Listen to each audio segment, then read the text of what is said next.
At the time, I was a senior instructor at the academy, working in one of the instructional bureaus. And we also had, during that time, we had a state response team that could respond from the academy if needed during a natural disaster. And that ended up being our connection to Hurricane Katrina on August 29th as it started to come in. We actually had classes going on that week.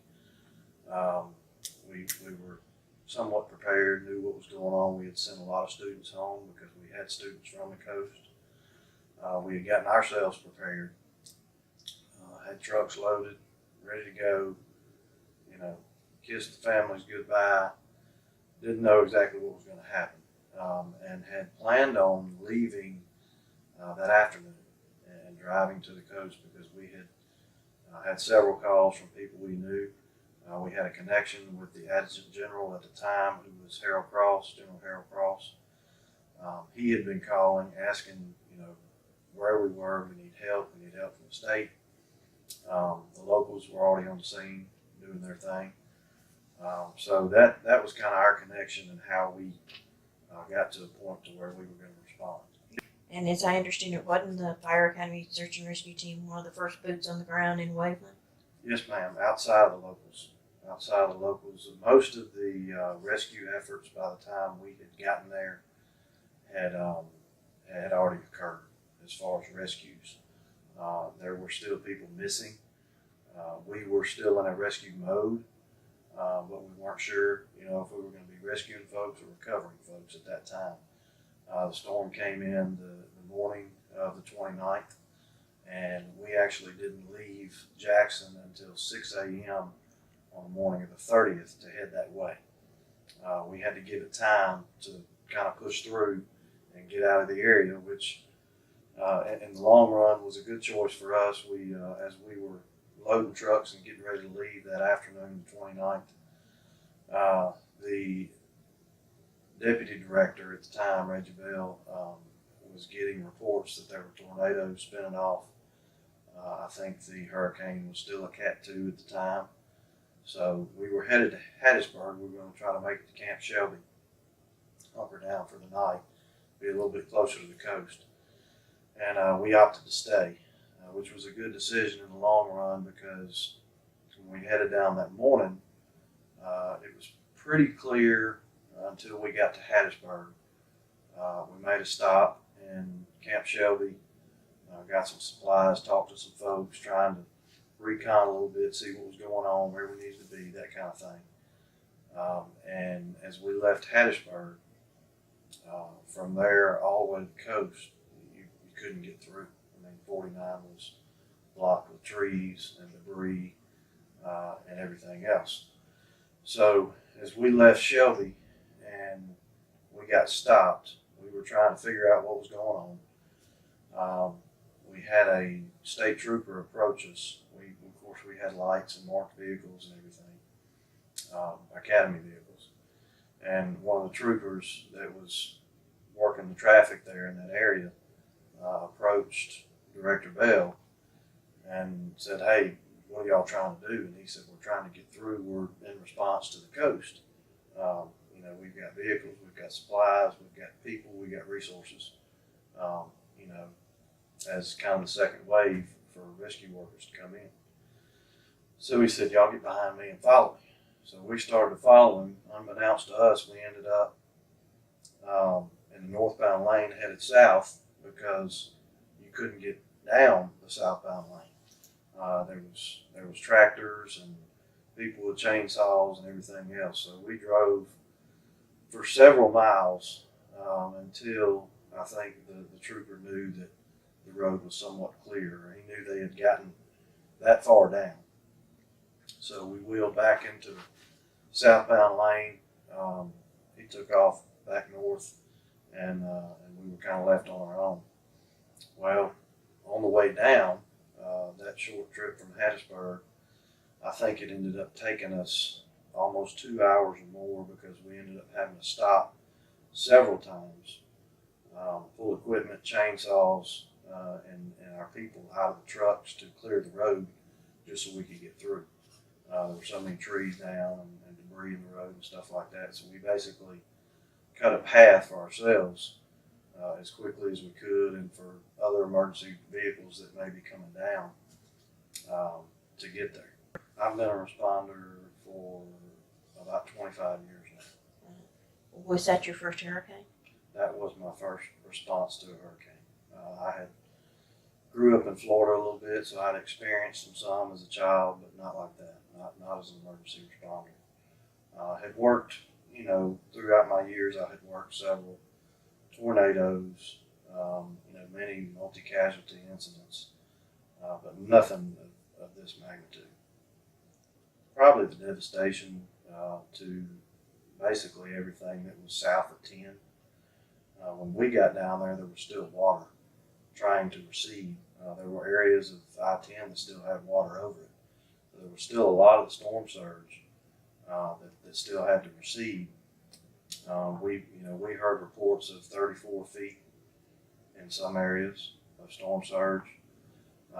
We searched a couple of different areas, worked primarily in Hancock County, which, if I remember correctly, was one of the worst hit areas. We worked an area called Claremont Harbor, and that's the picture that I brought that we can look at later. It was obviously, as being the name harbor, it was close to the water, so it looked like the hand of God had come through and just wiped everything away. Now, the structural elements of the homes and things that were in that neighborhood were still there, but it was just like toothpicks. It was like you just couldn't believe the devastation that we saw and the debris that we had to traverse over to try to do what we were trying to do. Our first deployment, we spent about 4 days, if I'm not mistaken, possibly 5. We had several that had minor injuries that had to leave a few days early. We were traipsing through a lot of contaminated water, a lot of contaminated areas. At the time, the first couple of days when we got there was, of course, no electricity, no running water. We had taken supplies to be self-sufficient for about 5 or 6 days. So we were okay, the first couple of days until General Cross was able to get some of his military stuff set up and ready to go at the Air Force Base there in Gulfport, which we were housed for the first few days. But it was devastation. I mean, there was nothing, and we went down there, I think, pretty prepared. We had the equipment we needed. We knew that it was going to be limited what we could carry around. We knew we were going to be walking a lot because you couldn't drive. So we ended up, in situations where, we were trying to help each other get across creeks and areas of water and things like that. So it was interesting. It was very dynamic to anything that any of us had ever seen, I believe. The strangest thing I think that I ever saw down there, it wasn't really funny. I guess at the time it kind of was. In that situation, you try to make light of any humor that you might see. But we were searching an area in Hancock County around the Jordan River, and it was a neighborhood, and we had gotten a report of people missing in that area. So obviously they sent us there. That was the first day we got there.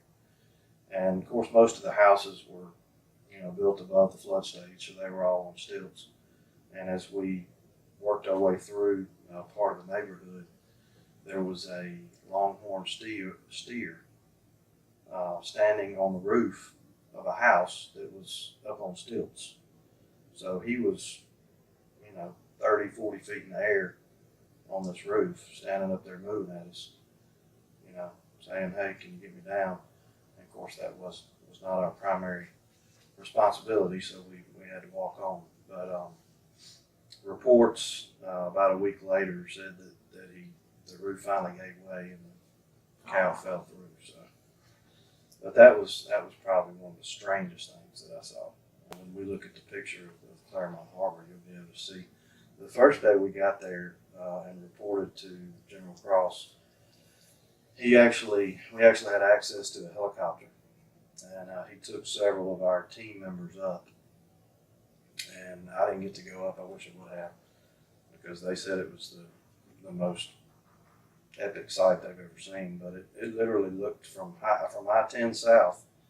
It just looked like a matchstick box, and somebody had just run their hand along the beach and just knocked everything down.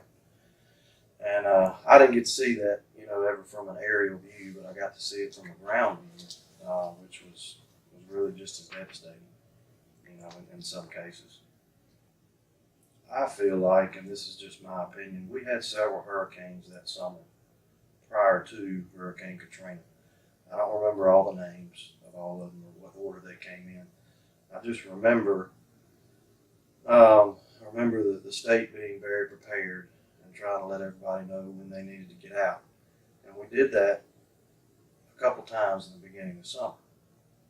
And then when Hurricane Katrina entered the Gulf, and I started to kind of watch it and track it, I had a bad feeling that we had maybe cried wolf a little bit on the first two, which they did exactly what they needed to do. They told people to get out.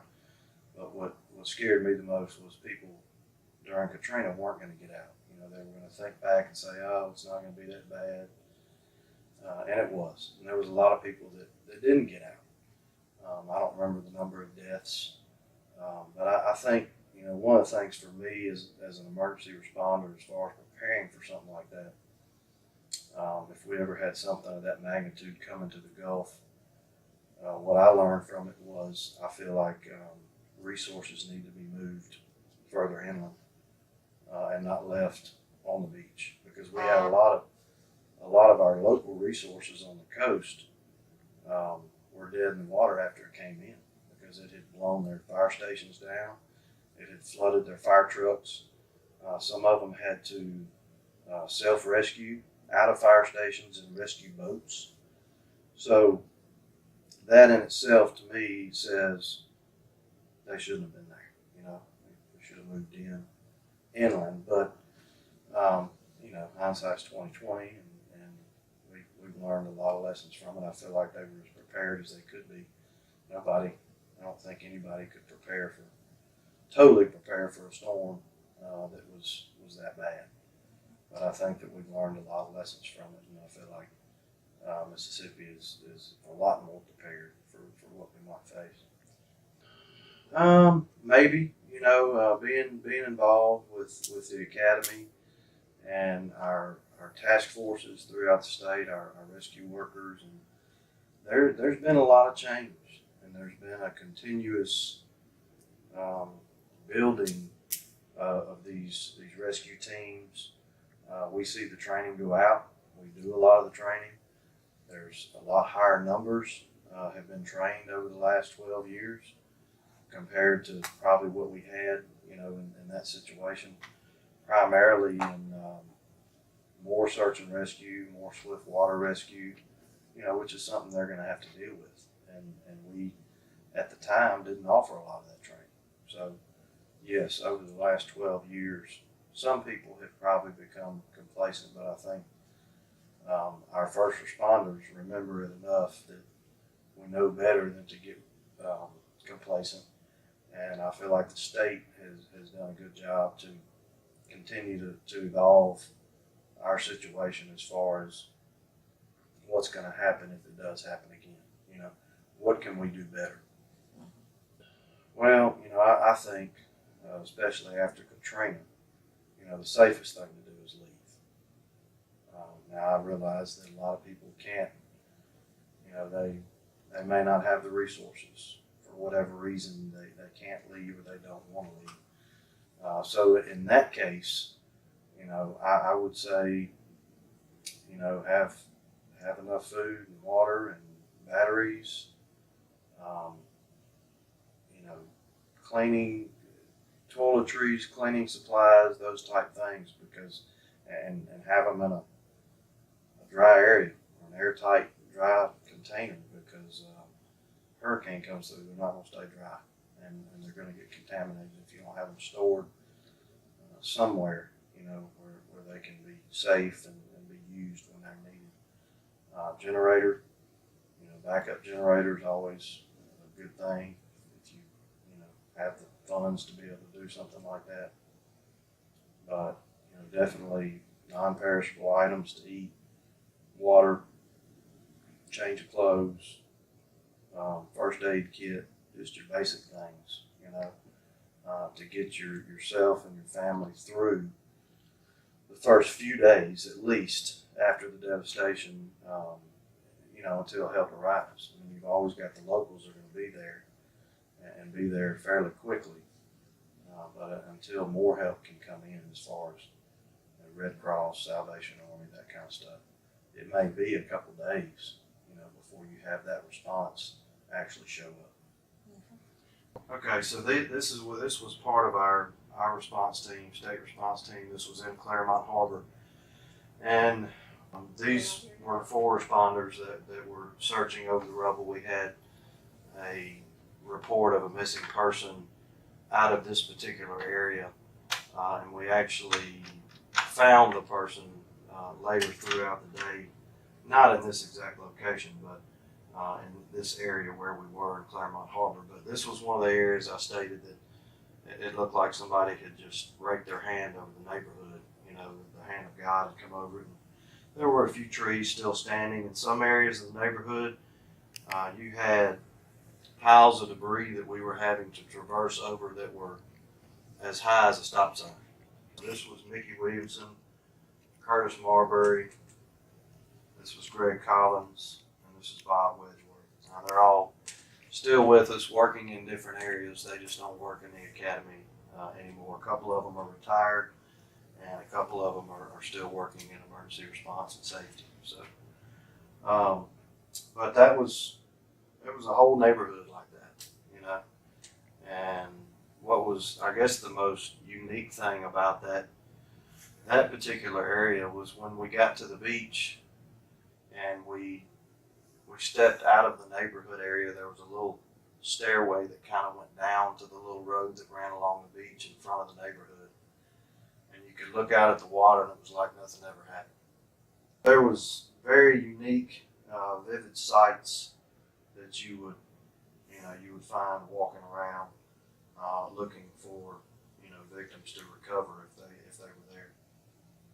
I had been in emergency response probably for 12 years at that point, so I hadn't seen devastation like this, but I had seen enough to prepare myself, for something such as this. And as I mentioned, luckily most of the rescue effort had already been completed when we got there.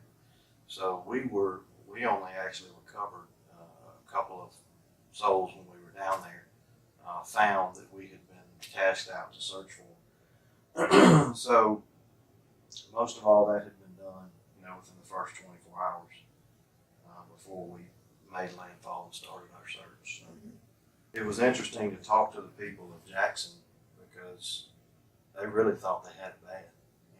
They thought because they didn't have electricity for a couple of days and they had to sit in line for 2 hours to get fuel.